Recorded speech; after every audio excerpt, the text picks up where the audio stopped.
Hi everyone, it's Lindy on here from Pink Whisper Designs. Today we're going to make a fun back to school slimline card, and I'm also going to be showing you a fun embossed stenciling technique. So let's go ahead and get started. For dies, we're going to be using the second largest die here, and this is from the Fawn Outside In Stitched Rectangle Stackables dies. And for paper, we're using the Strathmore Bristol Smooth 100-pound cardstock. So I want to create the front panel for my slimline card. So I'm using this rectangle and we're going to die cut this twice. And when I'm done, I want it to be about 8 inches long. That'll fit on the front of our slimline card. So it doesn't have to be perfect, but I'm going for about 8 inches here. So now what I want to do is line up this die with 2 straight edges. So I'm going to line it up on the top and the left side here just to make sure that it's nice and straight. And then I'm going to tape that down with a little bit of purple tape. Now, Lawn Fawn does have slimline dies available. I don't have them, so I'm going to use this little shortcut here to create a longer panel. So I'm placing it in my die cutting machine, and then I'm going to lay that plate only over the areas I want to cut. So I don't want to cut that end there yet. I want to make this panel longer. So it's going to cut from the end of the plate to the right-hand side. I'm going to run that through. And let me just move this out of the way so you can see that it's just cut this one end here. So now what I want to do is line that die back up. And again, I'm using that straight edge. And I want to go up to the 8-inch mark approximately. And again, I'm not going to be real fussy here. You can see that when you die cut this, the cutting edge is just about 1/8 of an inch in from the side of the metal here. So I'm just taking that into consideration and then lining up that die, and it'll fit right back into place. You want to just kind of pop it into place. You'll almost feel it locked down into place from where you had that prior cut.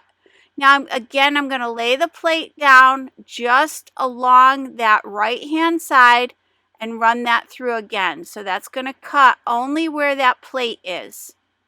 And now I have that front panel for my card. So this is a really quick and easy way to extend out your dies and get different shapes out of them. So now that's approximately 8 inches long, which is just perfect. Now I'm going to create my slimline card. So I want this piece to be 8 1/4 by 7 inches. I'm going to score this at 3 1/2 inches.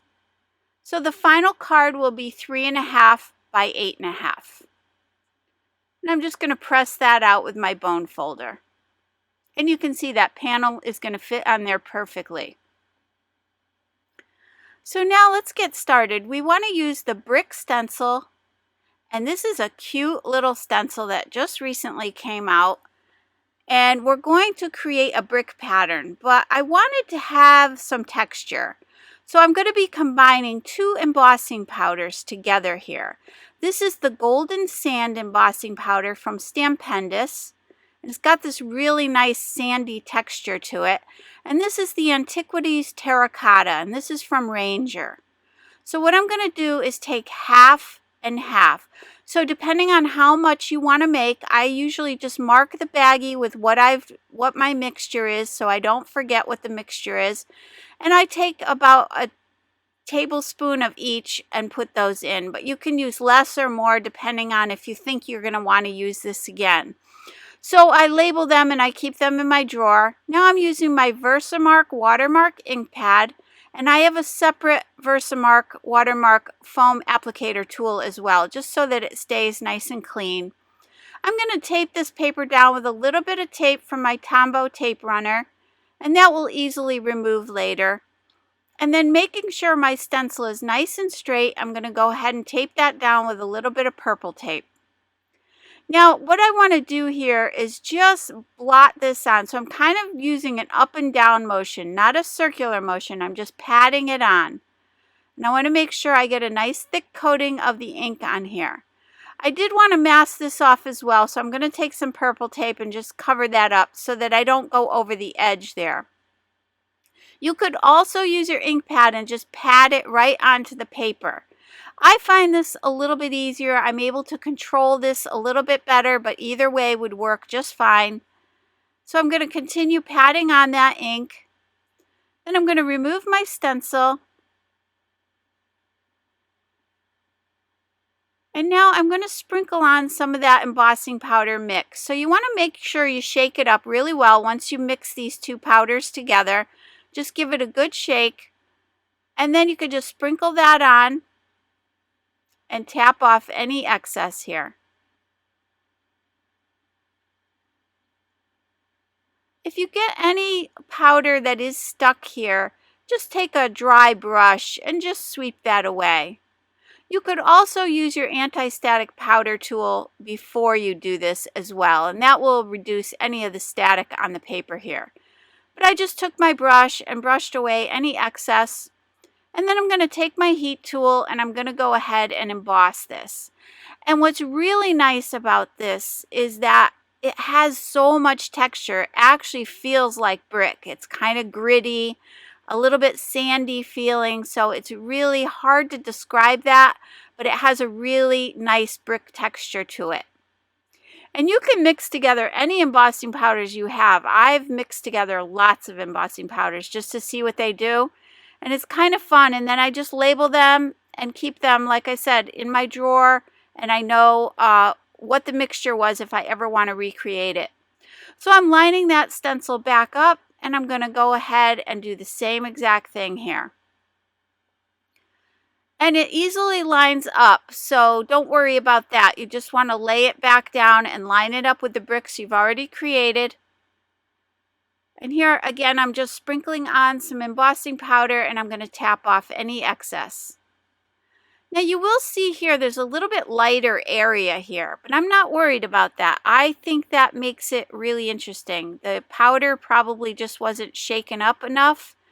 So if you don't want that uneven look, make sure you shake up your embossing powder really well. But I liked that variety. So then I just went ahead and did that other little end and added a few more bricks there. So that's our front panel. Now, using Hickory Smoke Distress Oxide ink, I'm going to add a little color to this. I wanted to give the grout lines, I guess I'll call them, in between the bricks there, a little bit of color. Now, you could have stamped this on some light gray paper as well, but I kind of wanted a variety of color here. So then I'm coming in with my Black Soot Distress Oxide ink, and I'm going to add some extra color around the edges. And then I did decide to come in with that black kind of in the middle as well, just kind of creating some light and dark areas here. And that's going to give it a little bit more of a realistic look as well. And I'm just using my life-changing brushes to blend that color on. And then once you're done, just take a dry cloth and just kind of buff off the top of those bricks, just to make sure there's no excess ink sitting up on top there. So now we have our brick wall for our little classroom here. Now I wanted to create a chalkboard, so I'm using the Shadow Box card die set, and I'm grabbing these two rectangles. And for paper, I'm using the Lawn Fawn paper bag cardstock. This is a really pretty brown color, like a craft color. And I'm going to just set those together here. I want to create a frame for the chalkboard. So I'm going to center one inside the other and run that through my die cutting machine. Now I do need to create a second panel for the inside. I want a black panel to create the look of the chalkboard. So I'm going to run just that smaller rectangle through with some black 100-pound cardstock, some black licorice, and I'm going to set one inside the other here. Now I'm using my Ground Espresso Distress Oxide ink, and I'm just going to add a little bit of color here all the way around, just to give it a little bit more of an aged look. Now for stamps, I'm going to use that desk and the little mouse there. And this is the You're Just My Type stamp and die set. And then I want the back of that little bear, and this is from the For You Dear stamp set. And then I want the elephant, and that's from the Slow Down and Enjoy stamp set. So I've placed those on my Mini Misty stamp positioner, and I'm going to ink those up with some VersaFine Onyx black ink. I did decide to stamp these twice, so I'm going to ink that up again and stamp one more time. And then I do need to stamp that desk one more time as well. Now with gray and light gray, I'm going to start doing my coloring. So I'm going to start by coloring in my little elephant here, and I'm starting with that light gray. Then I'm going to add a little bit of that darker gray and just blend those out. And I'm using the Zig Clean Color Real Brush pens, and I know you've heard me say this before, but for those of you who haven't used these pens before, these are a water-based pen and they have a fine detail or tip on them. And I'm using the blender pen to blend these out. Now when you're changing color, you do want to scribble that blender pen onto your scrap paper until it goes clear, and then you'll know that it's clean. And you can also use it to remove ink as well. If you get too much ink, just go back to your image and just remove some of that ink onto your scrap paper. Just pick it up and scribble it onto your scrap paper. So now I'm just going to keep adding my shadows here. And you can also use a water brush to blend these as well. So just using a water brush, you just want to make sure you control the amount of water that you have. So have a paper towel handy if you're going to do that, and you can just blot it off if you get too much water. So I continue blending this little guy out, and I'm just adding a little shadow here under his tail. And then I'm going to use these same two colors for the little mouse.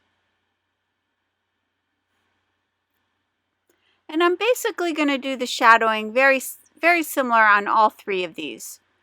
Just adding a little shadow under the neck area and then kind of pulling that down, and then a little bit on the bottom of the head and pulling that up towards the top. Now with oatmeal and mid brown, I'm going to do the same exact thing for this little bear. So I won't show you that whole thing. I'll just show you a little bit of it here. And then I colored the rest of it off camera. Now with Persian green, I'm going to color in my little desks. And I just love this color. This is one of my new colors. And you can buy these pens individually and also in sets as well. And I've been adding a few of the newer colors to my collection here. But this one is just so pretty. So I'm not going to use two colors to blend here. I'm just going to use the one. I'm placing that color around the edges of the drawers and then just pulling it in towards the center. And again, not being real fussy where my shadows are, just kind of creating some light and dark areas here. And this color just blends out so nice. You really don't need a second color with this one.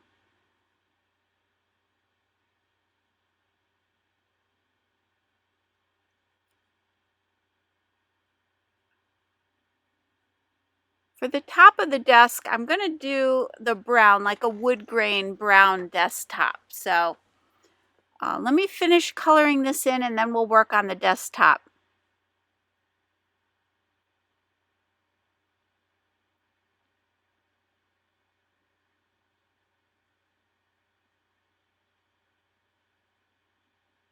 So for the desktop, I'm using the same two colors I used for the little bear.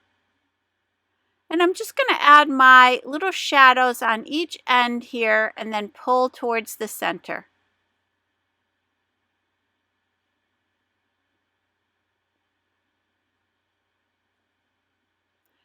And I went ahead and added a little bit more of a shadow here on the edges. And then I colored in that second desk the exact same way. So now I'm going to tape these down with a little bit of purple tape and run these through my Sizzix Sidekick machine.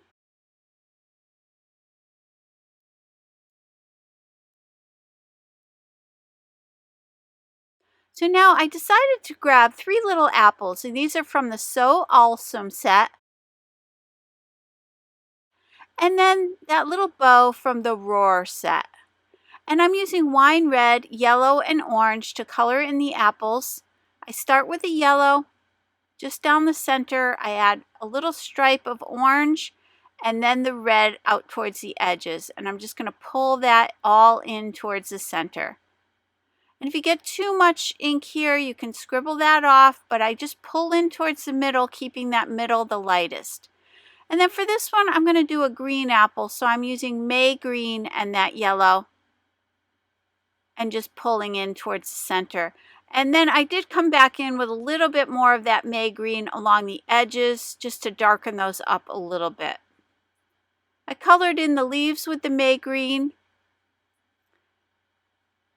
And then I did that one as a red apple as well. I also die cut those little glasses from that So Owlsome set as well, because I thought it would be cute to tuck those right into this drawer here, into the desk drawer. So I just stamped those with the black ink and die cut those, and I'm cutting a slit in the top of the drawer using my X-Acto blade and a cutting mat, and I'm just cutting a little slit there so I can slide the glasses in. And then I'm using my glue tube just to add a little glue there to hold that in place. I'm also going to add these little musical pages here. And these are from the Critter Concert set. And again, I'm going to do the same thing. I'm going to cut a little slit in that second drawer. And then I'm going to just grab those two little pages of music here and just put two of them in the drawer there. So I'm going to glue those together first. And then I'm going to pop up the top part of that with a little bit of foam mounting tape and then tuck it in that drawer, and it'll have a little bit of dimension that way.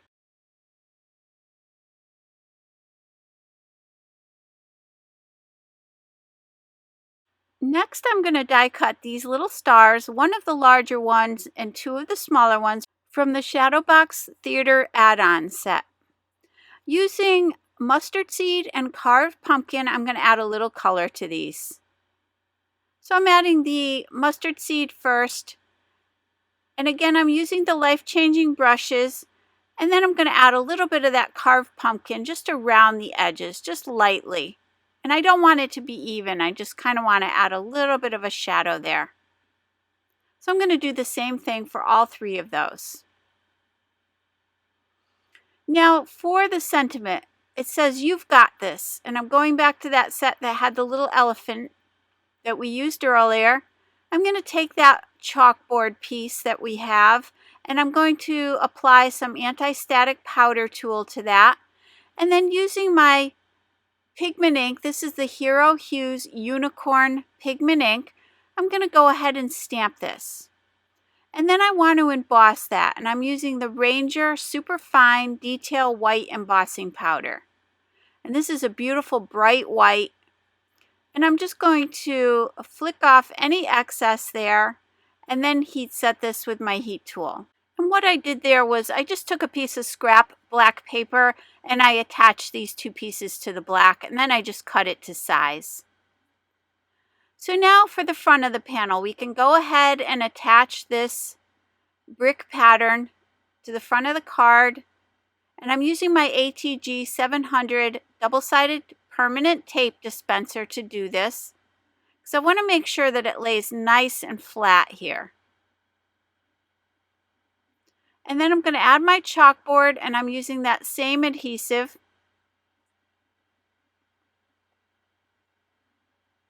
And I'm just going to put this just up above the panel just a little bit, just to draw your eye up a little bit more.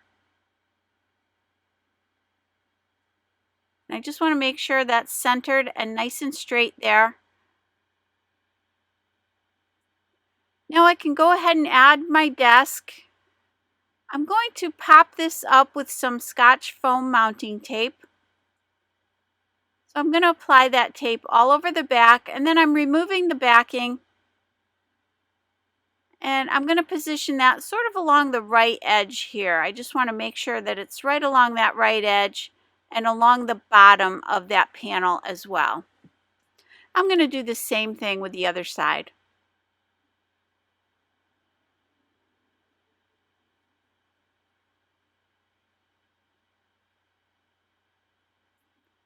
Now I've got those little apples, so I'm going to put an apple on each of the desks, and I'm again going to pop those up. So I'm just putting a little foam mounting tape at the top of the apple because it's going to be kind of resting on the desk at the bottom there.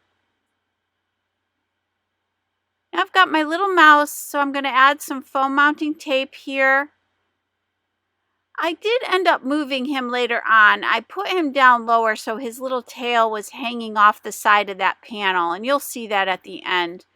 And then I added a little apple next to him as well. Now I'm going to add my little critters here, and I want them to be flush with that desk. So I'm just going to add some foam mounting tape down at the bottom here, and then some glue up towards the top. And I didn't have that tape quite far enough down because I wanted his little head to stick up over the desk just a little bit. So I'm moving that foam mounting tape down, and then I'm going to position him in place. And we will be adding a little stand for these little guys to stand on here in a minute. So right now they look like they're floating in the air, but we will fix that. And I did the same thing for the little elephant here. Now for the little stars, I thought it would be cute to add, well, first off, let me add the little bow to the elephant's head there. And then for the stars, I thought it would be cute to add these because they remind me of all the little die cut decorations that are in a classroom. And it worked out perfectly because the eyes and mouth are black because that chalkboard shows behind them.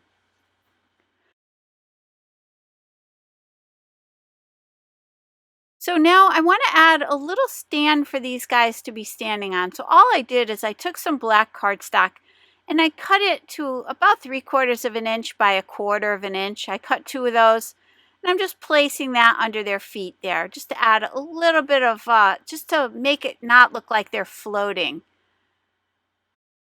So then I'm grabbing my Uniball Signo white gel pen, and I'm going to add my little white highlights to everything here. And again, this is just going to make these pop out a little bit. And I added a little bit to each of those little stands that they're standing on as well. And some to the chalkboard there.